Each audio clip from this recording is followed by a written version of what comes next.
Tick-tock, time to rock.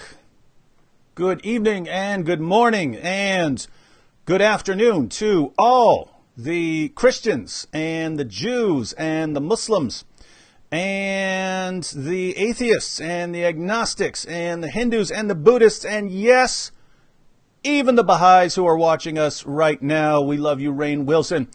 I am your friendly neighborhood philosopher, David Wood, and I'm here with my friend Anthony Rogers. We are going to continue our discussion of Allah's physical, literal body parts. And we have some very good reason for doing this. Anthony, remind everyone. Now, we understand that lots of people have already been watching, so they'll understand why this is important. But for people who haven't been watching all of this and may have missed some things, or for people who are here for the first time, why don't you tell them why it's important, absolutely crucial, for Christians and Muslims to learn what the Quran and the Hadiths actually say about Allah's physical parts? Right. Well, first of all, Muslims often make the objection against the Christian doctrine of the Incarnation that this is an impossibility because God is transcendent and isn't to be identified in any way as like a human being. However, in the Islamic sources, we find that's exactly how Allah is described, and those descriptions can't be merely tossed aside as simply figures of speech or tropes or what have you. In fact, Mohammed and his earliest companions and quite a significant number of Muslims throughout history have taken those things exactly as they appear in the Quran. And so the criticism leveled against Christianity is actually more appropriately leveled at Islam. And what's even more problematic is that Islam doesn't have a concept of the incarnation. And so when it describes Allah in these ways, it ends up saying that this is inherent to the very nature of its deity. Right? This is in stark contrast to Christianity, where God is ultimately conceived of as an infinite, eternal, unchangeable spirit. And the incarnation then became necessary in order for Christ to lay down his life as a sacrifice for sinners. So the humanity of Christ is something that he assumed. It's not part of his eternal divinity. But in Islam, you actually have a deity who is like that then from all eternity. And this is also philosophically problematic because then you have a deity who's essentially a being that necessarily must have there must be certain things that are already true in order for him to exist. In other words, you have to have things like space and time and so forth, or else an embodied being is an impossibility. Right. This isn't an impossibility for the God of the Bible because he transcends spatial and temporal limitations. But if Allah is essentially a spatio-temporal being, then he couldn't be the originator of heaven and earth. He would need those things already in order for himself to exist. Mm-hmm. All right. So this is actually very important in the world of Christian-Muslim conversations, Christian-Muslim dialogues, because Muslims are usually going on the offensive on this issue. Wait a minute, you believe that Jesus Christ is a physical being, and yet you believe he's God. This is absurd. This is ridiculous. This is nonsense. When we have a way of explaining that, we believe in the incarnation. We don't believe that God, as he exists in himself, is a physical being. But most Christians, and as we've seen, most Muslims don't know what the Quran teaches about Allah's physical nature. And so if they did, that conversation would be going in a different way, right? Does everyone understand how most arguments that Muslims use against Christianity or for their own position, those arguments usually only work in an atmosphere of ignorance. If people don't know what's going on, if people don't know what Islam actually teaches. And so if we change that, if we change it to people actually knowing what the Quran and the Hadith say on these issues, and that people actually know what Muslim scholars themselves say about these issues, well, it completely changes the conversation, and Muslims don't have that advantage of sharing a bad argument in a in an atmosphere of ignorance. Take away the ignorance, the argument fails and then flips back on Islam. So that's why we are spending so many live streams covering this issue. Generally, if we spend 5, 6, 7 live streams covering a topic, it's because the topic is important and usually because it hasn't been covered enough in the past. So we're going to go through that. Everyone who's watching right now, if you could hit the like button, that helps the YouTube algorithm decide how it should be shared with other viewers if they're interested in topics like these. And be sure, if you get a chance, take the link, send it out to your friends on Twitter and Facebook so that they can jump into this discussion. Wanted to start with a couple comments here. Top student says, David, please include a cat walking on the Quran at the end of every video. P.S. Everyone likes cats on YouTube and no one likes Sharia. Perfect combo. Top student here is referring to a video I made, which was a response to a Muslim video, and you can watch these. There were, and I only did this, just so you know, it never crosses my mind to say, hey, I'm going to make a video of a cat walking on the Quran. I only did that because a Muslim went through tons of my videos and started posting videos, Muslim videos, claiming that a cat will not walk on the Quran. Then there were all these reaction videos by non-Muslims who were shocked that a cat will not walk on the Quran. Oh my goodness. Oh my goodness. These, you can watch them. You can watch the reaction videos.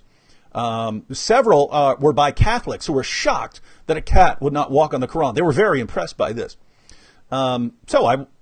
Since Muslims were putting this forward as some sort of scientific test that would confirm the Quran, it only makes sense that we're going to repeat the test, right? So I put a Quran on the floor, offered the cat some food, which is what was being done in the videos. They were offering the cat food. Would you walk on the Quran for food? And the cats wouldn't walk on the Quran for food. It took me 1 to 2 seconds, multiple times, to get a cat to walk on the Quran. And so top student here is is encouraging me to add those kinds of videos to the end. I don't think I'll do that, but I might have to revisit the cat on the Quran issue. One of those just got banned by the country of Pakistan. The country of Pakistan banned one of my cat walking on the Quran videos. Now just think about the situation, right? They're not banning the videos claiming that a cat won't walk on the Quran. So the atmosphere that they want in Pakistan is they want Muslims and non-Muslims to be able to see videos where a cat won't walk on the Quran. And they want this to be claimed as proof that Islam is true. That's what they want. But they don't want the refutation. They don't want someone sitting down and saying, this is actually a total lie and I can refute it in 2 seconds. They don't want that. So they are deliberately encouraging an atmosphere of deception where the Muslim population is deceived into thinking that a cat will not walk on the Quran. And they do this by allowing fake videos of cats not walking on the Quran and then blocking videos that refute these videos. And I mean, this is a nation. This is a nation that is doing this. So very disturbing stuff going on there.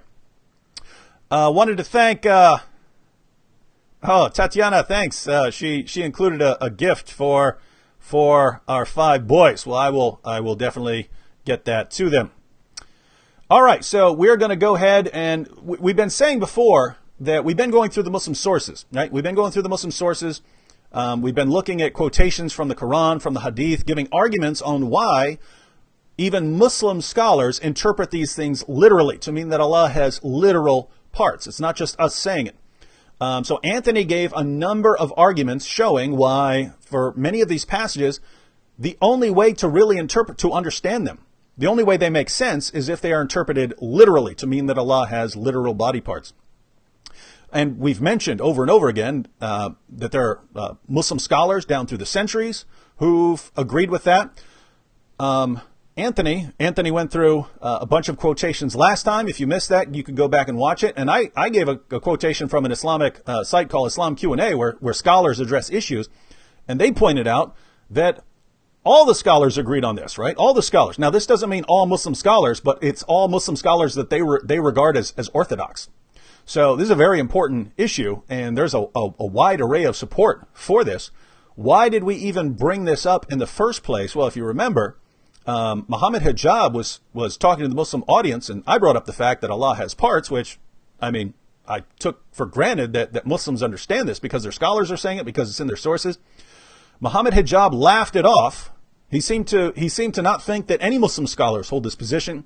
And then he actually got the Muslim audience to laugh at the position that Allah has actual body parts.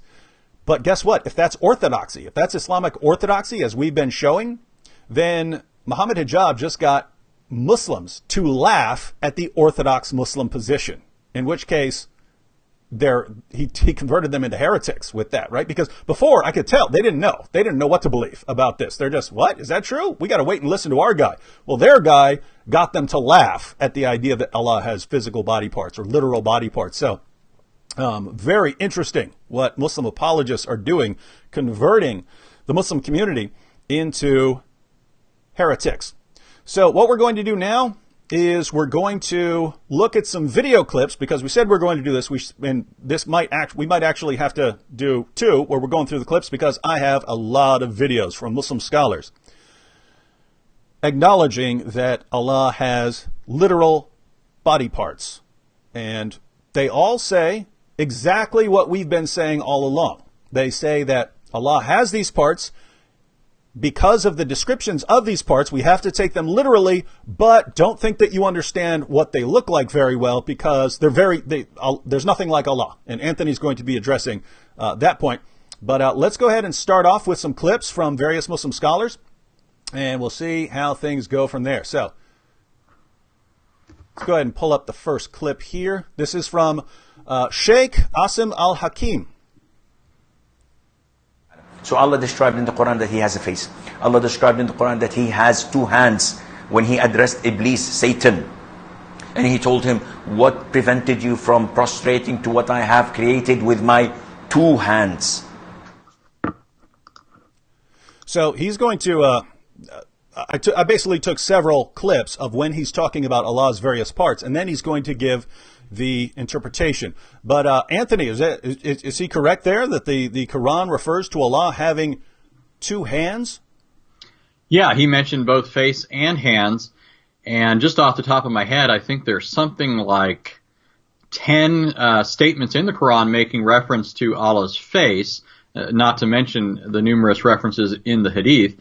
And again, when you look at these statements, both in the Quran and in the Hadith together, it becomes very clear that this is not simply a metaphor or a figure of speech. It's literally to be understood as a face. The Quran also makes copious reference to Allah's hands. What's interesting about that clip, and you can testify to this, although I've watched Sheikh Asim numerous times, this clip is one that you picked independently of anything I've said, and yet my primary example from the Quran for the fact that Allah has hands was the very reference he gave. Right? In Surah 38:75, it makes reference, not only, it doesn't just simply use the word hand, but hands in the plural, and in particular it uses a form that means literally two hands. Mm-hmm. And Muslim scholars make much of that fact. You know, they point out that if it was not to be understood literally, then it's hard to understand why there would be this emphasis on the specific number of hands that he used in the creation of Adam. But furthermore, there's the fact that Satan was required to prostrate to Adam precisely because he was made with Allah's hands, which means there's something special about Adam, namely that he was made with Allah's hands. And that's the reason why Satan should have bowed down to him. And of course, when you look in the Hadith, you find out that this was in fact to be understood literally, because Muhammad said that people on the day of resurrection are going to seek out Adam to intercede for them. They're going to think that he's worthy enough to intercede between them and Allah, because he was he was special by virtue of being created with Allah's two hands. And that's just one among a number of references in the Hadith that show it. This has to be taken literally. And as you're pointing out now, is from the clip from Sheikh Hassan, this is exactly how Muslims have understood this. Yeah. So when you're claiming this, when you're making this claim, hey, these have to be literal hands. You're not a Christian imposing this view on Islamic sources. You're simply giving the exact same conclusion that Muslims down through history have come to. Yeah, it's interesting because I've told you, and we said it on one of the earlier videos. When I went to the Quran, I went to it with the assumption that it was going to teach something about at least the nature and attributes of God that corresponded to the same concept that you would find in Judaism and Christianity, especially since you hear Muslims all the time saying, we have the same God, we just disagree with the Trinity, or we believe the same thing that the Jews believe, we just reject certain distinctives of Christianity. Well, then that sort of creates the assumption that what we're going to find when we look at the attributes of Allah is that He's unlimited, He's incorporeal, He's immutable, things of that nature. And so that was my disposition when I went to the Islamic sources. But as I kept reading them, it became patently obvious that Muhammad understood these things the way a pagan would have understood them. And he understood them quite literally. And he communicated that very clearly to his companions. And that's what they passed on to the successive generations of Muslims. And so then when I was seeing this sort of thing, I'm thinking, I've got to be doing something wrong here, because I just can't avoid understanding these things as literal, even though I want to take them differently. Mm-hmm. And I was gratified when I found out that this is exactly what Muslim scholars have been saying. Mm-hmm. So it was actually an after-the-fact thing that I discovered Muslim scholars were saying the same thing. I discovered it in the Quran and the Hadith, and later discovered that Muslims were saying the same thing. Mm-hmm. Well, this is a good time to bring up this little objection we have on the side. This is from Aladdin, and I interacted with him a week ago, or might have been a week ago, or might have been 2 weeks ago. Had an interaction with him when Vocab and I were up in the middle of the night, and we were taking discussions. And so Aladdin here says, David, you as a Christian believe your God Jesus is human, and you can't refute it. And you impose this idea on Islam, and we know it's not true. Now, we just played a clip. We're about to play a bunch of clips from Muslim scholars saying, "Oh, it's true. Oh, it's true. Allah has physical, literal body parts. We don't know what they look like. We can't understand how they are, but we understand that Allah has them." And here he is. Nope. All these Muslim scholars are wrong. He's saying they're all wrong. Why would these Muslims that we're about to play tons of video clips from all be lying? So Anthony, you've already addressed this, and just so you know, Aladdin, if you want to talk about the deity of Christ and the incarnation, Sam Shamoun and I are having a full live stream on Sunday on this, because Christmas is coming up when people are thinking about the incarnation. We're going to have a live stream on this where Christians and Muslims can bring forth their questions. So if you want to focus on that, we're gonna be spending the entire live stream. Right now, we're talking about your God, what your God is like, and we're showing evidence of what your God is like. And you keep saying that these things aren't true. But Anthony, go ahead and give them an idea of what the problem with this is. I think you've already addressed it. You've already addressed it multiple times as we've gone through this series. But just repeat, since he may have come on late. So the objection again is, as a Christian, you believe your God, Jesus, is human, and you can't refute it. You can't. Well, one, we wouldn't want to refute the claim that Jesus is human, right? We believe that, right? And you impose this idea on Islam, and we know it's not true.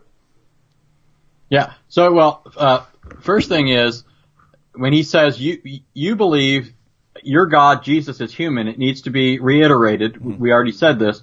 Needs to be reiterated. When we say that Jesus is human, we're not saying that his divinity is his humanity. Jesus is both God and man. He has two distinct natures. His divine nature is his eternal, essential nature, that which has been true of him from all eternity.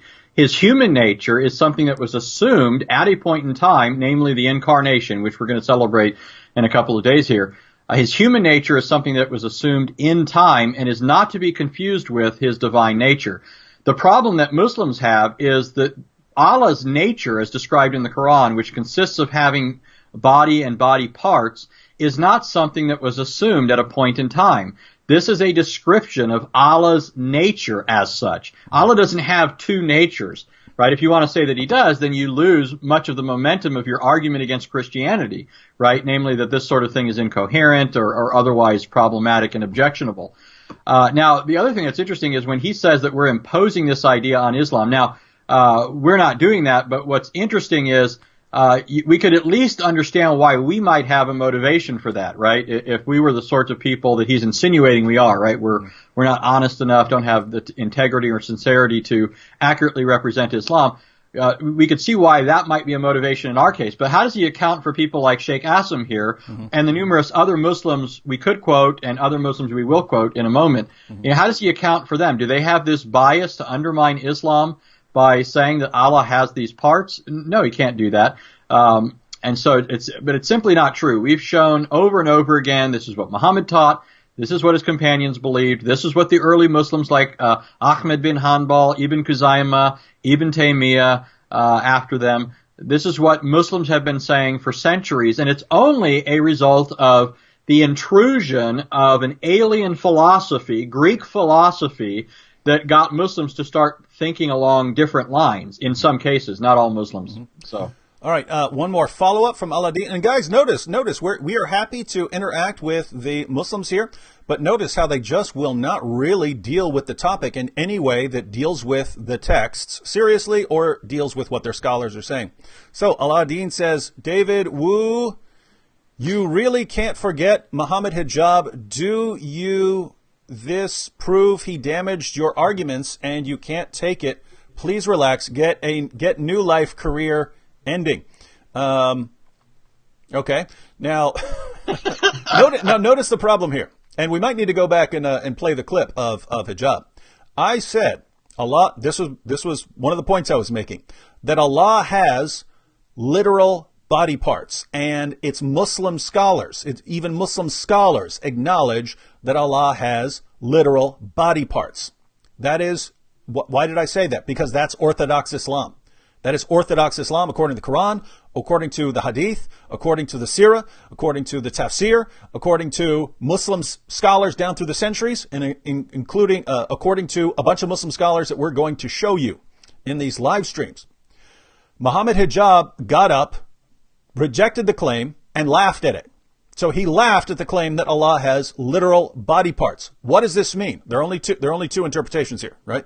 Either he didn't know, so he's ignorant, in which case, because he's ignorant and denied it, laughed it off, he still convinced the Muslim audience that this is a laughable doctrine, that only a fool would believe this sort of thing about Allah. So he deceived the audience, but through ignorance. He didn't intentionally deceive them, but he ended up deceiving them anyway. That's one possibility. Or two, he does know that Muslim scholars affirm the literal parts of Allah, and he deceived the audience. He deceived the audience because he wanted to score some cheap debate points by doing away with that argument. So it's one of those two things. Now, as a Muslim, if you really care what Muhammad and Allah say about Allah's parts, you should want to get to the truth about this. But we just find out that you don't. And that's really a disturbing situation, right? Where you have a Muslim audience and the Muslim speaker can say something that's completely false about Islam. I would think that Muslims would want to correct him, would want their speaker to be corrected if he is saying something that is false according to Orthodox Islamic theology. But I find that they don't, and you're a perfect example of this, right? We are showing you from your sources, from your scholars, that Allah has body parts. You're denying it and trying to change the subject and affirming Muhammad Hijab's position when, according to your own scholars, Muhammad Hijab is basically a Mutazilite if he's denying this, right? And so you really don't care what Islam actually teaches. How do you call yourself a Muslim? Islam means submission. A Muslim is one who submits. Allah has revealed to you through his prophet Muhammad what he is like. You laugh at what he says he's like. You make fun of it. You deny it. You say it's not true. And that's what you do in the comment section anytime we bring up what your God is actually like. Do you believe this, Anthony? Yeah, there's another comment that he made there where he says he's now changing the terms of the argument. He says, David, I challenge you to show where Allah has human parts. Okay, well, no. Anthony, have we ever said he has human parts? All we're pointing out is that he has parts. The same terms that are used to describe human parts are used for Allah. That doesn't mean that they're an exact equivalent, right? I mean, we also use the term face and hands for other creatures. We don't, when I say that David has a face, it doesn't mean I'm saying that he has the face of an animal, right? Or a clock. He has an animal face. Any more than when I speak of an animal having a face, I'm saying it has a human face, right? No, we recognize that these terms don't mean the exact same thing. In fact, we're going to hear Sheikh Asim very shortly making this very point. And so I won't go on with that further. He'll make the point for me, but it's simply a straw man to pretend that that's what we were arguing. It's not. Yeah, so, and guys, notice, when we bring up arguments, what do many Muslim apologists, not all, but what do many Muslim apologists do? They misrepresent what we said and then attack that. You saw this multiple times in the debate with hijab, right? So they do that. And notice, what does Al-Din do right here? What do their followers do? They do the exact same thing. Oh, you're saying Allah has human body part. Show us where we said that. That's actually a good explanation or answer to his question about why we are still addressing hijab. The same errors that we saw in Muhammad hijab are being instantiated or perpetuated in people like Al-Din. It's just an unending thing. So we're going to continue to speak to these issues as long as Muslims continue to make those errors. Matter of fact, and we might just continue this indefinitely to where it's like, part 150, and we're still responding to these guys just because someone has to do it. Al-Din, just so you know, because we're apparently we have to educate you not just about Christianity, but about Islam, since you're denying basic Islamic theology. But we also want to give you the tools to think properly and critically about these things so that when one of your speakers is deceiving you, you can spot it, right? And one of the things you're going to learn, we're going to teach you, lesson number one right now, lesson number one. What you just did is called a straw man. It's called the straw man fallacy. That is where you are, instead of actually refuting what your opponent said, you make something up about what he said and then attack your own misrepresentation of it, right? You attack him based on something he didn't actually say, right? Which is what you just did, which is what Muhammad hijab did over and over and over again. So there is this running problem in Islam that we can say, here's our argument, and then you'll say, okay, my opponents say, and you'll give some completely fake argument that no one used. And then you'll attack that and you'll laugh at it, and the entire Muslim crowd over here or in an audience or wherever will join with you in laughing at it when all you've done is deceive people. But let's go ahead and, matter of fact, let's go through these few clips, these last few clips from Muhammad Asim, because we want to get to some other Muslim scholars. Let's go through these last few clips of Muhammad Asim, sort of rapid fire. I'll play a clip. They're all short. They're all like 20 to 40 seconds long. I'll play them. Let Anthony comment briefly. And then once we've played through the four, then we'll sort of summarize. So let's go ahead and jump to the next one by Sheikh Asim al-Hakim, who is a heretic, apparently, according to our good friend Al-Din. Allah says in Surah Al-Qalam that on the day of judgment, Allah Azza wa Jal would uplift and show His leg. وَيُكْشَفُ عَنْ سَاقٍ وَيُدْعَوْنَ إِلَى السُّجُودِ. And they are called to prostrate, and everyone prostrates except the hypocrites.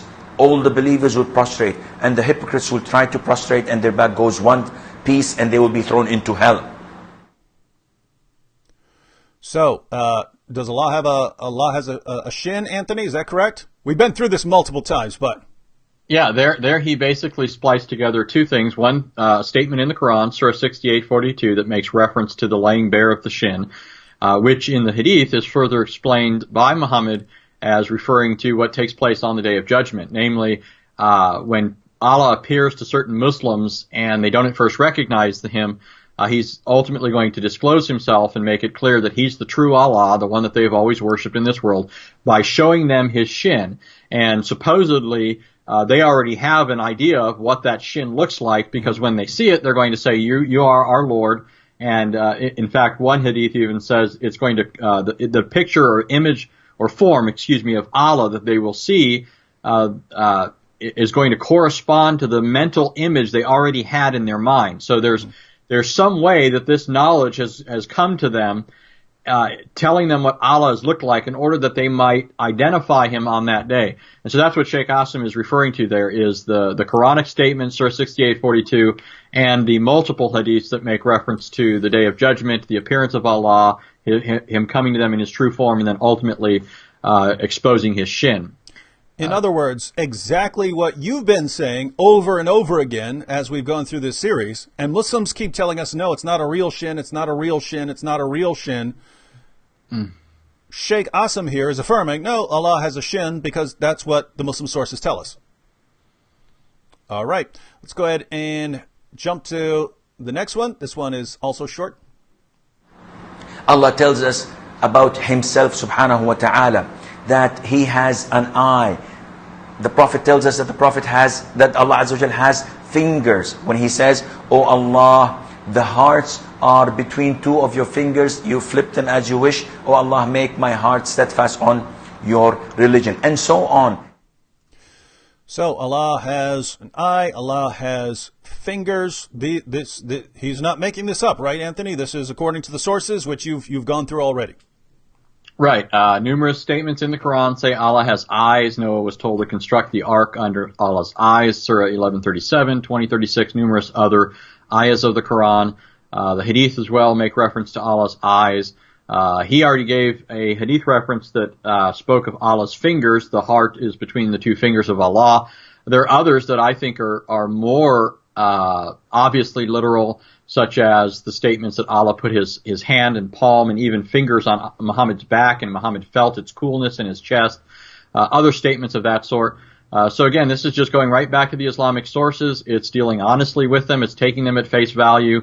And it's not trying to explain away those statements that go beyond just the appearance of saying he has these things, and actually describe them and associate certain actions with them that can only be properly understood or explained in terms of literal hands. Mm-hmm. So, all right, let's look at one more from Dr. Asim. Sheikh Asim, and now he's going to give the correct Islamic understanding. He's going to point out, so he's going to grant, yes, Allah really has these parts, but don't make a mistake. And guess what? It's the same thing we keep saying, that is the mistake you are to avoid according to what Muslim scholars say.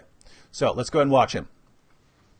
When I say that an elephant has a leg, and I have a leg, and an ant has a leg, are the legs similar? Definitely not. And Allah Azza wa Jal has the highest example. We do not Azza wa Jal simulate him to any of his creatures. But you believe that Allah is alive.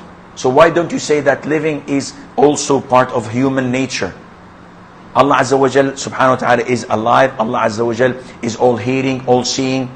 So Allah sees and Allah hears, and I hear and I see. But there is no resemblance, none whatsoever, except in the description. Therefore, you have to believe in the things that Allah described himself, in the things that the Prophet described his Lord Azza wa Jal, and take it as it is without any addition. All right, now Anthony, it seems that everything he was just saying are things that you and I have said over and over again, and things that Muslims in the chat keep denying and saying we're lying for saying. And now we're showing that their own Muslim scholars have said these things. So his first point was about, the leg of an elephant or the leg of an ant or the leg of a human being. These are all very different kind of legs. So since you're saying that Allah has a leg, don't assume that it's the same kind of leg that you're thinking of in your mind. And so how often have we said that? Yeah. So it's a leg, but it may not be grayish like an elephant's leg, or fat and stumpy like some other creature. We're not necessarily told all the details of it, but it's still a leg. You notice he said that it's not similar to other things except in the description, meaning that there at least has to be a sufficient amount of similarity or correspondence between, the leg in the case of Allah and the leg in the case of other things in order to refer to both of them as legs. But since Allah is not identical to man in every way, there also has to be some differences. And we may not know all the details that enter into the picture there. But the fact is there's enough correspondence to identify it as a leg or a hand or a face and so forth. And to distinguish these parts from one another, right? His hand is not his foot is not his hand. So that's no different than what we've been saying. Mm-hmm. And he pointed out, right? He's correcting Muslims who try to misinterpret this, and they say, well, but if you say Allah has a leg of any kind or face of any kind, if you say Allah has these parts, then you're saying he has things that other beings have, and you can't do that. And then he responds by saying, wait a minute, human beings are living. We say that Allah is living. Do you believe that Allah is living? So you believe he has that feature. Allah is not living in the same way that human beings. The way Allah lives is very different, but we can still say that he is really living, and we say of human beings that they are really living. So we are affirming these statements are literally true, even though they're true in very different ways. And so that's his comparison for the claims that we're making. So yes, Allah has literal legs. He has literal parts. He has these things literally. We don't understand what they're like. We don't know because he hasn't told us, but they have to be literal. And so that about sums it up, right? Yeah. All right. And so going back to Aladdin here, you mentioned, just because we want to make sure that he understands this, the comment you brought up where he's talking, show me where he has a human part. So he says, David, you said Allah has part as human. I challenge you to show me any Islamic sources say Allah has part like human, as you claim. Please, otherwise you lie. Thanks. Please bring me live, easy to refute your arguments. So notice, we weren't saying that Allah has parts like the human. Now, as we have pointed out in some of the other live streams, you could make that case, right, Anthony? You could make the case that some of his parts are like the human parts, right? Because notice he said any Muslim source, right? Let me see what he actually said. I challenge you to show me in any Islamic sources say that Allah has parts like a human. Now, just to be clear, Aladdin, because you like to misrepresent what we say, just so everyone can hear exactly what we're saying. We're saying that the Orthodox Islamic understanding, right, that's what we've been focusing on. The Orthodox understanding is that Allah has a literal eye, literal hands. These things are literal. He has a literal face. He has these things. But the Muslim scholars will say, don't think that you can imagine them, and don't think that it's like you. Don't think that it's like you.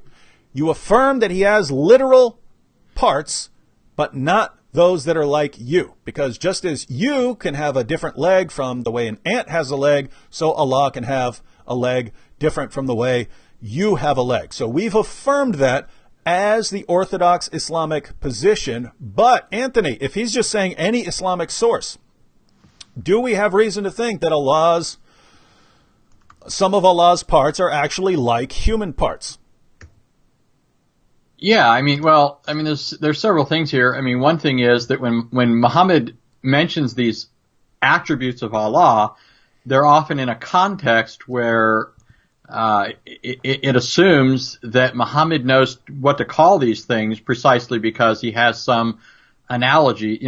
What he's seeing is analogous to what he knows by experience, right? For example, we have hadiths where Muhammad says, I saw my Lord, the most exalted and glorious, in the most beautiful form, right? So Muhammad is here taking a term that he knows from human experience and he's applying it to Allah. He's saying, this is the right term to use for what I saw, right? And then we also have, for example, I mentioned Ahmed bin Hanbal, a major source of hadiths.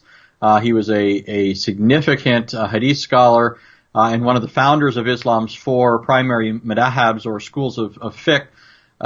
He reports hadiths where Muhammad describes Allah sitting on his throne with a red robe, and he even describes Allah's beard and things like that. All of these descriptions assume, because again, this is Muhammad describing Allah, right? These are the words that Muhammad chooses to describe what he saw. And he's talking about a literal, visible appearance. And so all of that just seems obviously to suggest something akin to a human being. Plus, when you read the unquestionable hadiths in Bukhari and Muslim, and you have Allah's hand being further defined as having a palm, having fingers, you even have reference to his fingertips and so forth.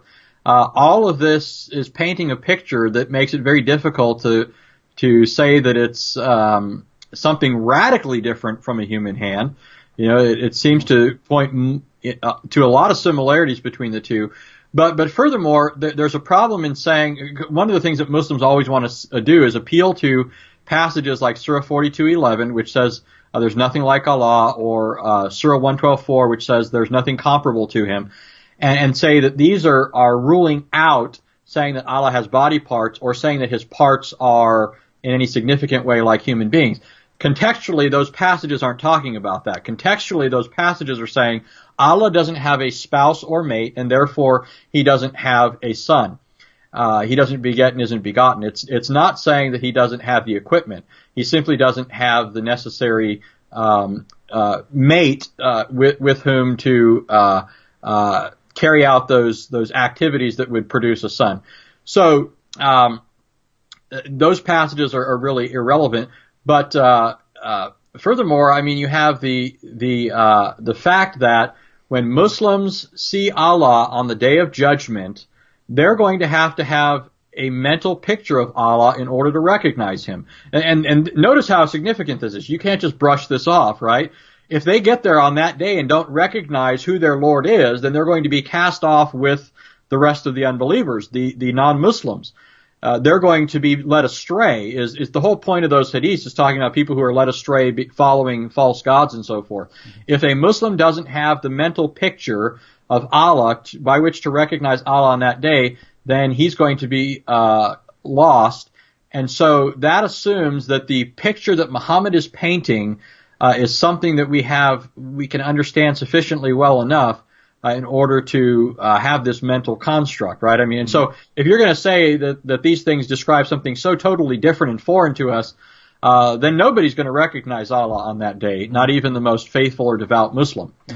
Certainly not Al-Din. And so, just so we can understand what level of confidence Al-Din has in his God and his prophet, Allah says that He's going to reveal the Shin in the Quran, and in the Hadith, we have the details on how that works. Allah is going to lift up His garment, and you, as a Muslim, are going to recognize Allah by His Shin. You will recognize your God by His Shin. So, Al-Din, tell us, one, does Allah have a Shin? Does He have a literal Shin, or are your Muslim sources and your Muslim scholars wrong? Right? So does Allah have a literal Shin? Two, tell us what it looks like. If you can't tell us what it looks like, then Muhammad didn't know what he's talking about, or you're not a real Muslim. Because Muhammad says that Muslims are the ones who actually submit to Allah. They know what it looks like. So tell us what Allah's Shin looks like, how you're going to recognize Him by it, or you're basically telling us that your prophet's a false prophet, or you're just not a true Muslim. Take your pick. I want to see that in the comments section. Wanted to address a quick comment right here because it's a short one, and I spotted it real quick. Josh says, I have a question. David, where the verse where Allah prays for the prophet? Well, you have a couple passages in the Quran which talk about Allah praying. The one that I brought up in the video was Surah 33, verse 56. You could also look at Surah 33, verse 43. And Surah 2, verse 157. So 2, 157, 33, 43, and 33, 56. These are passages that talk about Allah praying, or Allah's prayers being upon Muhammad or someone else. So, and just so you know, when you look these up, they're not going to say Allah prays. It's going to say something like Allah sends blessings on people or something like that. That's how Muslim scholars have convinced people to translate these passages, because they want to avoid the obvious implication that Allah is praying. But there's far more here than that. So you can go back and watch my video on Allah praying and check that out. And by the way, when I did that, there's way more. There's way more, because you have a ton of interesting stuff from the hadiths as well that actually rule out the Muslim responses. And if you go back to the earlier Muslims, they wanted to deny that Allah is praying. They wanted to say we have to translate this in some other way, but they kept translating it in completely different ways. And why were they translating it in completely different ways? Well, because the word means pray, and they're trying to translate it as all these other things. And so they're going to have a problem in the future. But yeah, go ahead and look up those passages, look up the verses. Go to look up Sam Shamoun's articles on this, right? So just type into Google Sam Shamoun, Allah prays, and one of Sam's articles should pop up to go through not just what the Quran says, but what some of the other Muslim sources say. Go ahead, Ant. All right, your sound is off. Yeah, let me quickly say that one of the easiest ways to do this is to go to Answering Islam, scroll down the left side column and look for the Search the Site tab, and then search it that way. That'll take you to numerous articles by Sam. Yep, and so what do we got left? Gosh, we only got 15 minutes left. You want to go through a couple more of these video clips here?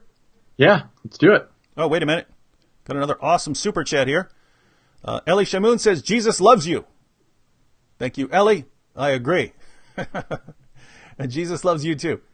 All right, now let's go ahead and watch a few more clips. This is by another Muslim scholar who's going to affirm basically the same thing. And so this is Dr. Mohammed Salah. He's going to be discussing Allah's parts. And I like the way he sits, just so you know, at the very beginning, this first clip, he's reading a question. And the question is from someone like Aladdin, who thinks that Allah can't have literal body parts. And so he asks his question about how could people think that Allah has body parts? And watch Muhammad Salah's response here at the beginning. Some Muslims believe that Allah has an arm or a leg as stated in the Quran. How can this be correct? Isn't it? This is attributing human qualities to Allah subhanahu wa ta'ala. You know, subhanallah, Brother Tahir, you just answered yourself in the beginning when you said some Muslims believe that Allah has an arm or leg as it is stated and mentioned in the Quran. So if it is stated in the Quran, what other proof do you need? Now, I love that one, Anthony, right? So the guy says, hey, some Muslims are saying that some Muslim scholars are saying that Allah has body parts as it's stated in the Quran.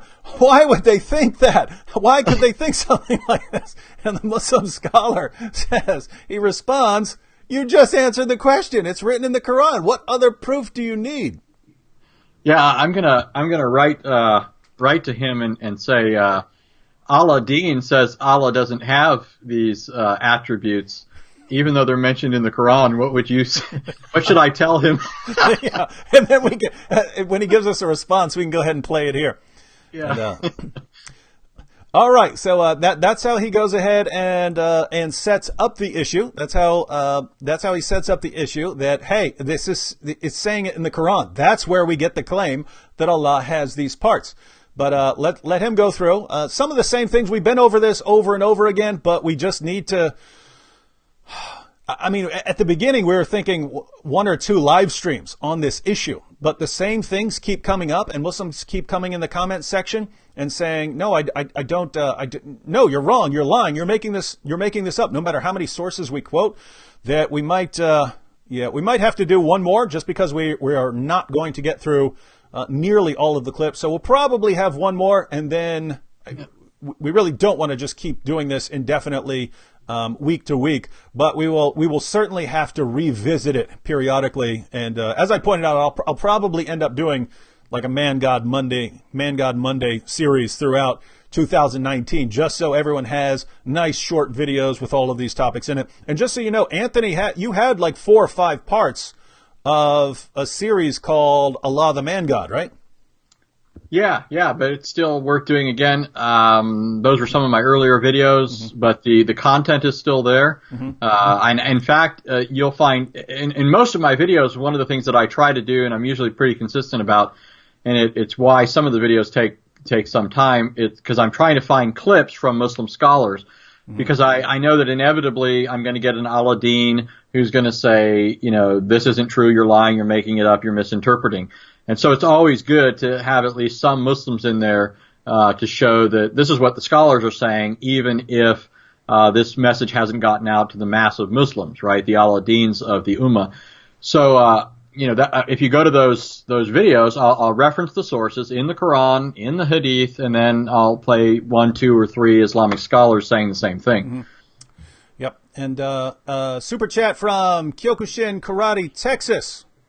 I took Shotokan when I was a teenager. I did plenty of that. Now my kids do MMA, so Muay Thai, Brazilian Jiu-Jitsu. My son Blaze just switched to wrestling as his grappling because he wanted to be on the school's wrestling team. So I don't know how he's going to, because very, very different. People think, oh, it's all grappling. But we're going to see how he adapts to wrestling, which has very different rules, right? The Brazilian Jiu-Jitsu guys, they love being on their back. If you go to your back in wrestling, you've lost. You've doomed yourself. So we'll see how he adapts.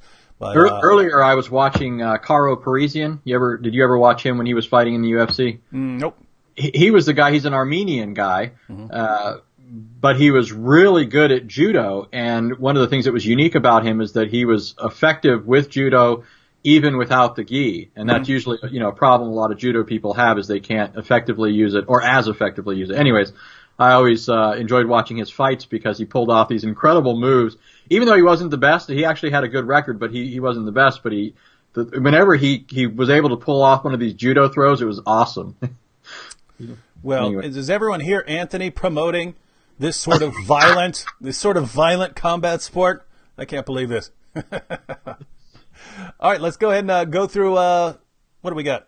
We got 9 minutes. Let's try and get through these last couple of clips here. So this is Dr. Mohammed Salah, and I think in this video is going to start talking about Allah's parts. Number one, Allah subhanahu, He mentioned specific parts, and I would mention them and the references in the Quran. A part of the ayah in this segment, He says, بَلْ يَدَاهُ مَبْسُوطَتَانِ Allah's hands are stretched out. Doesn't only have one hand, rather two. يَدَاهُ dual. His two hands are stretched out. The saq here refers to Allah's shin. So He has a leg, and He would lay down, uncovered or bare His shin so that people will fall in prostration, except those who fail to prostrate in this life, they will not. Now, I don't know if you noticed, Anthony, but he was saying the exact same thing we've been saying. Go ahead. Well, first of all, I can't help but notice it looks like he's wearing one of those Santa hats on his head. You notice it's a little red on top over there, and yeah, I'm wondering what area that is from, because they wear different headgear depending on what area they're from. Yeah. I'm sure he's not wearing one of those, but same thing that we're saying. And one thing to remember is that when Muslims refer to certain parts, there's a whole science of interpretation behind a lot of this that a lot of people don't know. And again, I'll use Allah ad-Din here as an example. Wait. Let me go ahead and add his comment. Read his comment, and then, because basically you're refuting his comment right now. So Allah ad-Din said, David, what you are doing is imposing your wrong interpretation of Quran on Muslims, like you did with Jewish Tanakh. Weakness can't prove your faith without corrupting Tanakh.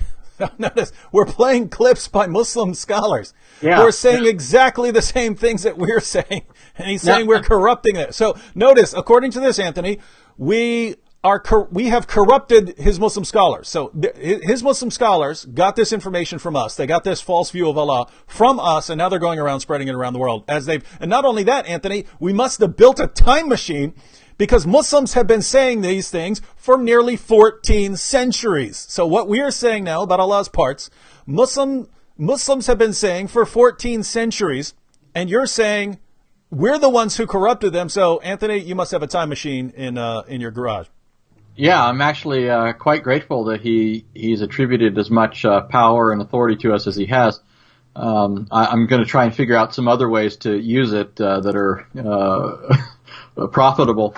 But yeah, so I mean, remember, Muslims always say to us, when we make a comment, what do they often say? They'll say, you don't know Arabic.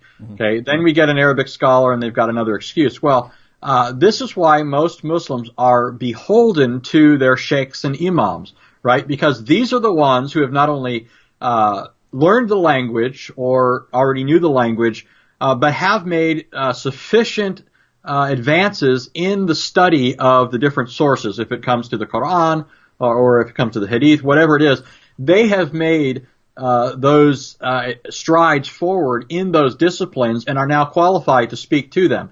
And this is, it's why it's a discouragement to many Muslims to read some of their sources, because they think, well, we're not really adequate to the task, right? We can't really say what the Quran means here without an authoritative interpretation. Same thing with the Hadith. We always have to wonder, is this a sound Hadith? Or, there's just all these reasons why the average Muslim has to lack confidence in making pronouncements, unless he's talking to Christians and pretending like he knows more than he does. But notice, we get an Islamic scholar on here now who does have the authority, he does have the credentials, he does have the background that makes him an authority in Islam, at least to speak with knowledge, right? Mm-hmm. And here we have a Muslim saying we can't even trust him. So one of the things, everybody should be asking themselves is it even possible for anybody to really know what Islam says or teaches when you have all these qualifications? It reminds me of Anthony Fleur's famous, I don't think it works, the one that he gave, right? The missing gardener. Yeah. You know what I'm referring to? Yeah, the parable of the gardener. Yeah, you have Islam dies the death of 1,000 qualifications. Yeah. Right? Whenever you want to cry and critique it, they give you one more reason why you don't know what you're talking about and you can't understand it, which means at the end of the day, nobody can really say they know what Islam is, unless, of course, this is all just made up in order to get Islam out of 101 problems, which, of course, is what we're So the conclusion to draw from Muslims telling us all the different ways where we can't understand what Allah is saying. So notice, just to repeat what Anthony is saying, right? We sit there and read the words and you say, oh, okay, well, you're not a scholar. So we quote Muslim scholars and then you say, oh, you're still wrong. You're still getting us all wrong, even though we're playing videos, right? We go to Muslim scholars down through the centuries. We go to the Quran. We go to the Hadith. We go to the Sirah. We go to the Tafsir. Everything is agreeing with us. We go to Muslim scholars down through the centuries. They're all agreeing with us. We show you videos of Muslim scholars today saying exactly what we say, and you're saying, no, you can't understand any of it. You still don't understand. Well, the conclusion to draw from all that is that Islam just can't be understood. It's completely useless, waste of time, can't be the true religion if it can't be understood. So, if you want to say that Islam is the religion for the entire world, you better find a different religion besides Islam, because what you're telling us about Islam is just doesn't fit. And another thing we could ask is, okay, so Allah claims to be clear in the Quran. But apparently we're misreading his clear words, so they're not very clear to us. Same thing, ditto in the case of the Hadith and Muslim scholars throughout history and the ones whose clips we're playing now. All of those people are either not clear or are obviously wrong, but who is Al-Din in comparison to any of this to speak authoritatively to what the Islamic position is? In other words, you've got this guy in the comments section. And the reason we're interacting is because, he keeps coming back. And so that is a plus, right? If you keep coming back and you keep getting refuted and you keep coming back, then I'm happy to keep responding to you, because I start thinking, well, maybe you're being drawn, right? Maybe you're being drawn by God. And that's the reason you keep coming back. We're interacting, but seriously, we're showing from the Quran, we're showing from the Hadith, we're showing from the Muslim sources, we're showing from Muslim scholars down through history, and now we're playing clips from them. And Al-Din's response is basically, no, don't believe any of that, just believe me. And that is absolutely amazing. What you're telling us is that we shouldn't submit to Allah and Muhammad. You're telling us Allah and Muhammad are they don't know what they're talking about. And we shouldn't listen to what Muslim scholars say about your sources and about your theology. We need to reject them, throw everything out, and we just need to believe what you're saying over here in the comments section. That is very interesting methodology here. But it looks like we're going to go a few minutes over. We try to stick to an hour. Doesn't always work. And here's a situation where we're going to have to go a couple of minutes over, because we wanted to get to these last two clips. I don't want to play the first two clips and not let the doctor finish what he's saying. Did want to give a shout out to Zim Khan and Evangeline and Ernie, the child of Jesus, who are all jumping in on the super chat. Thank you, everyone. There are a couple questions around here. We'll try and get to them if we can, but we want to get through these last couple of clips real quick. Let me get this comment of Al-Din off here. And here we go. So this is Dr. Mohammed Salah, clip 3. So every ayah speaks about Allah's sight, Allah's hearing, Allah's attributes. You gotta measure it according to the other ayah of Surah Ash-Shura, which will say that every Muslim, every ordinary Muslim must be aware of this ayah. In ayah number 11 of Surah Ash-Shura, Allah subhanahu wa ta'ala says, لَيْسَ كَمِثْلِهِ شَيْءٍ وَهُوَ السَّمِيعُ الْبَصِيرُ. لَيْسَ كَمِثْلِهِ شَيْءٍ. Negation. There is nothing that exists which is like Him. And Allah does have eyes, as Allah subhanahu wa ta'ala described Himself. وَلِتُصْنَعَ عَلَى عَيْنِي. But we can say that our eyes are like His. There is no comparisons. So, Anthony, once again, as far as I can tell, that's what we've been saying from day one on this issue. He's saying, yes, Allah has eyes. He says Allah has these parts, but we know that Allah is not like us, and so we don't really understand what they're like. Now, you've offered you've responded to that. We have to have some notion of what these things are like, or the hadiths about Allah bearing His shin don't make any sense. We have to, if we take some of the other passages about Allah being, having a solid body, or creating Adam in His own image, His own physical image, there are some challenges to that, and the correct understanding of the passages in the Quran that say that there's nothing like Allah. But when we're talking about what Orthodox Islam teaches, we have been clear, saying it over and over and over again, exactly what these Muslim scholars are saying. Yeah, and in one sense, it makes no difference to us in terms of the problem we're undermining here. Whether you say that Allah's hands and feet are like ours or not like ours, right? At the end of the day, the thing that we're doing is we're responding, number one, to Muslims who claim this is not true. Number two, we're responding to those who pretend there's a problem when it comes to the incarnation, right? Even though the incarnation refers not to God as He is in Himself, but to the Son when He took upon Himself a human nature, which isn't to be confused with His divine nature. It doesn't make any difference either way. The Islamic argument is undermined, and the Muslim misconception of their God is cleared up. And it shows that even with respect to the nature and attributes of their deity, it's not the same God as the God of the Bible. Mm-hmm. It's not the God that Old Covenant Jews worshiped. It's not the God that Christians worship. If Muslims want to say that their God is the same as the Jews believe in, for example, well, they're going to have to be talking about a group of Jews that are apostate and don't believe the Torah, but are following other things like the Talmud, which is, by the way, the same kind of Jews that were around Muhammad at the time he was formulating his notion of God. Mm-hmm. We haven't brought this up before, but there are certain hadiths that some Muslims will reject simply because they come from Jewish converts to Islam. Mm-hmm. And there's such an opposition to Jews that even though they became Muslims and were handing on traditions from Muhammad, these are rejected because just because they came from Jews. But the interesting thing is a lot of those hadiths make reference to the literal attributes, literal body parts of Allah. Right? We're talking here about medieval Jews, right? Jews at the time of Muhammad, post-Christian, apostate, Talmudic Jews. And so it's interesting. You have not only these clear statements in the Islamic sources, but even the very context within which Muhammad was formulating his conception of deity. It was rife with just this sort of understanding, mm-hmm. right? Pagans believed this. The Jewish tribes there believed this, but these are all later Jews. These aren't. Mm-hmm.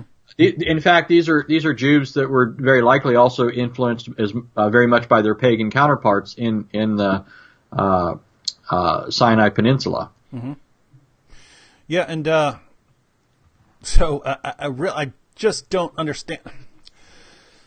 It seems like the appropriate Muslim response would be, "Wow, guys, I didn't know this before. My imam didn't tell me this. My parents didn't tell me this, but you're showing it from my God and my prophets, and and Muslim scholars. So thank you for being the one to actually tell me what Islam teaches. But that's just not the response. You guys are still lying somehow. By the way, so I should mention this. So I actually had a conversation with Aladdin the other day when I was on with Vocab. You mentioned that you talked to him on Vocab show as well. And apparently he found his way over to my YouTube page, which I don't often update now since I mostly put up stuff on this page. But every time I make a comment, I don't know why it is, but he'll go over to one of my videos over there and start having a conversation with me about whatever has nothing to do with that video. Yeah. So he left a comment right now on one of my videos that popped up, and he says, "Unfortunately, all you do with David in your live stream is giving false claim without giving the evidence. So I answered you in here." All we do is give evidence. He's not giving any evidence. And guys, do you notice this? Because again, this is what Muslim apologists do, and now this is what their followers do in response. They misrepresent everything we said, and they just keep saying, oh, they haven't given us any evidence, and we're the ones giving the evidence, even though they're giving no evidence, and we've been giving evidence all along. So very interesting situation there. Let me go to this comment from Evangeline here, and then we'll play the last clip and go ahead and wrap up. But Evangeline says, did you know, Muslims? Allah is a Muslim himself. He said his shahada in Surah 3, verse 18, Allah bears witness that there is no deity except him, and so do the angels and those of knowledge. And just as a little side note, notice Allah is doing the same thing that his creatures do in this situation. For those of you who are saying Allah has to be completely different, he's doing the same thing. So notice when we say Allah prays, because that's what the Quran says, and it's Allah. Notice the parallel here, right, that you have in Surah 33, verse 56 of the Quran. There, it's Allah and his angels pray, so you believers pray on the Prophet as well, or pray for the Prophet as well. Here, it's Allah witnesses that there is no deity except him, and so do the angels and those of knowledge. So notice the parallel. It's Allah is doing what you guys are doing. So Allah prays just like the angels and you guys pray. Allah bears witness. Allah recites the Shahada just like you guys and the angels recite the Shahada. And little side note there, also in Surah 1, Surah Al-Fatiha is a perfect example of this, right? Because the Quran is supposed to be Allah speaking to human beings. And so various passages in the Quran, it will say, right? It will say, if it's something that human beings are supposed to say, it will say, right? So that's how you know even those passages where it's human beings talking, it's Allah telling them what to say. But if you look at Surah Al-Fatiha, there is no say. It's just a prayer. Now, why is this relevant? Well, this is a prayer, but the entire Quran is supposedly the speech of Allah. And so Surah Al-Fatiha is a prayer, and yet before there were humans to recite it, the Quran is supposedly the eternal speech of Allah. So from all eternity, Allah was reciting a prayer. Interesting theology we have here. All right, let's go ahead and play this last video clip, and then Anthony, you can sum things up for us. So this is the fourth clip from Dr. Mohammed Salah, and here he's going to tell us how to tell us, what the response should be. Yes, we have all of these claims about Allah having body parts. What do we do with that? The belief of Ahlul Sunnah wal Jama'ah in the light of the teachings of the Prophet sallallahu alaihi wasallam and our predecessors, as-Sahaba and as-Salaf al-Salih, is that we affirm to Allah subhanahu wa ta'ala what He affirmed for Himself. He said that He has hands. Oh, He has hands.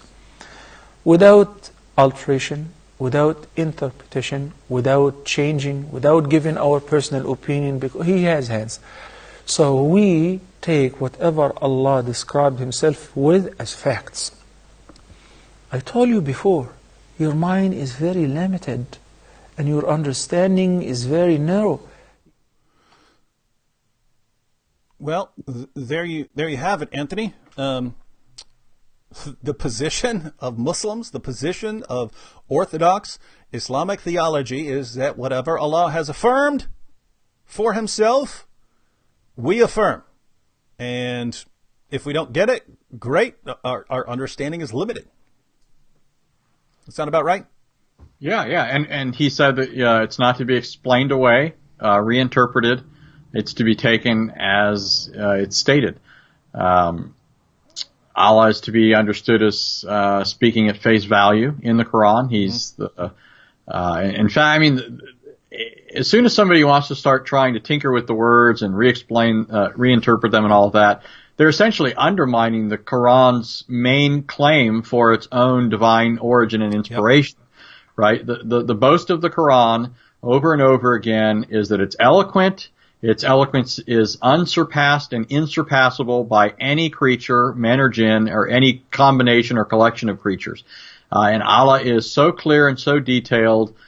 His word is self-evidently divine in origin. It's obviously from him. It can't be imitated. Mm-hmm. So, I mean, as soon as Muslims start, chipping away at that by playing games and saying this doesn't mean that and it can mean something else, no matter how clear it otherwise appears, they're attacking and undermining one of the qualities and characteristics of the Quran, and thus undermining its major argument for itself. But in summary, we've seen, in contrast to Al-Adin, that the Quran, this isn't the video where we've been laying out the major case from the Quran and the Hadith. Here we've been mostly focusing on what Muslim scholars in the present are saying, but in previous videos we have emphasized all of the Quranic or a lot of the Quranic passages, numerous hadiths, and even some of the earliest Muslims. But having said that, we did give numerous passages. Quickly I mentioned passages referring to Allah's face, like Surah 2:115, or Allah's eyes, like Surah 11:37, or Allah's side, Surah 39:56, Allah's shins, Surah 68:42. Allah's hands, Surah 38:75. I mean, there's no shortage of passages that we could appeal to. So we've shown that the Quran affirms these things for Allah. The Hadiths make mention of these things, and Islamic scholars have made mention of these things. Now, the fact that there are certain Muslims today who don't believe that or are ignorant of it doesn't change the fact that it's very clear in the Islamic sources. It was the position of the earliest Muslims. In fact, some early Muslims would even go further than we're going, right? I mean, I could easily quote Muslims. In fact, I will. Here's a quote that I'm not even saying the Islamic sources go this far, but this was an early Muslim nonetheless. His name was Dawood al-Jawaribi. He said, his deity is a body in the form of a human with flesh and blood, and said his upper half is hollow and lower half is solid. He said that his deity has curly hair. However, he claimed that it's a body unlike the bodies, and flesh unlike the fleshes, and blood unlike the bloods. He said, "Pardon me," this is a quote from him, I love this quote, "pardon me for the beard and private parts, but you can ask me about anything else." In other words, he's saying, Allah has all these attributes, but and I'm willing to talk about all of them, just don't ask me to talk about his gonads, right? So, I mean, but we haven't even been we haven't gone to that length, right? We've simply said that Allah has parts. It includes eyes and face and hands and feet and shin and so forth. Everything that can be found in the Quran itself, in the uncontested hadith, the sound Sahih narrations in Bukhari and Muslim, and this is what Islamic scholars have been saying. Mm-hmm. All right, and just as one little last vindication here is Umar Mujahid saying, yes, Allah has hands, but not like human. Well, so thank you, Mujahid. We're fine with that. So again, Anthony would point to certain passages in the Muslim sources which would point out that we know some things about Allah's hands, but you're saying exactly what we've been saying. So thank you for vindicating us in our entire series here. Now let me just point out one thing here, so that to give Mujahid here something to think about. Muslims say that Allah is one, right? And they object to the doctrine of the Trinity because it says something about God that goes beyond saying that he's only one, right? We believe that God is one. Mm-hmm. He's one in his essential nature, his being, but he's three in person. He's tripersonal. There are three persons who share the one essence or being of God. But Muslims don't like that. They want to say that Allah is only one and he's one in every sense. He's one absolutely. Well, as soon as you start admitting that Allah has body and parts, or form and parts, hands, feet, and so forth, now you've introduced a kind of plurality into the definition of your deity. So here's my question. The Quran, the Islamic sources say that Muslims are going to see Allah on the day of resurrection. My question is this: are you going to see all of Allah or only part of him? Okay, if you say you're going to see all of Allah, then that either assumes that Allah is finite, such that you can see him, or it assumes that you're infinite. Now, either one of those are problematic. If Allah is finite, then he's not truly God. Mm-hmm. But if you're infinite enough to view all of Allah, then that is shirk, right? It's associating you with Allah in his attributes. Now, if you say you're only going to see part of Allah, then you're admitting your God is made up of parts. If he's made up of parts, then he's not absolutely one. If he's not absolutely one, then once again, Islam is a religion of shirk by its own definition. Mm-hmm. So that's the problem to me. Yeah. So notice what we've been doing all along is just telling you what Islam actually teaches about these issues, what Orthodox Islam actually teaches. And now that even Muslims are agreeing with us because it's just clear from their sources, now you're going to have to start dealing with the implications, which is what Anthony just did. Since there is some denial about Allah's parts still from someone like Aladdin, we will have one more live stream in this series. That will be next Friday. Next Friday work, Anthony? Yeah. All right. Next week, Anthony, we will go through some more clips from some more scholars just to give you more evidence that this is Orthodox Islam. And hopefully all the Muslims in the chat will then be agreeing that what we are saying is absolutely correct. Allah has literal body parts, and therefore Muslims who start complaining about the incarnation have a problem because their God always has literal body parts. For those who are up in the middle of the night, late tomorrow night, I'll be up all night long, and Vocab and I will be live streaming again starting at about 2 o'clock in the morning Eastern Standard Time. So that's technically Sunday, early Sunday morning, technically. But then Sunday night, I'll be live with Sam Shamoon, and we'll be talking about the incarnation and the deity of Christ. So for those Muslims who are troubled by this issue, this is normally one of the top 2 or 3 issues that trouble them most. We're going to be talking about that, so show up with your questions. We will be happy to interact with them. So thanks, everyone, for joining in.